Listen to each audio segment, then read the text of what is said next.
What's up everybody, welcome to Gamingtech. This was one of the packages that I received from UPS that was around 43 kg. This is gonna be a very short video, so I will be showing some of the products that I received.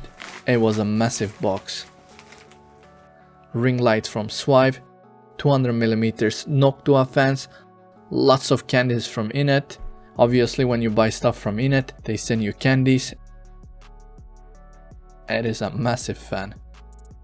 That's gonna be another project. We'll be starting building the computer as well. Some keyboard, I have no idea.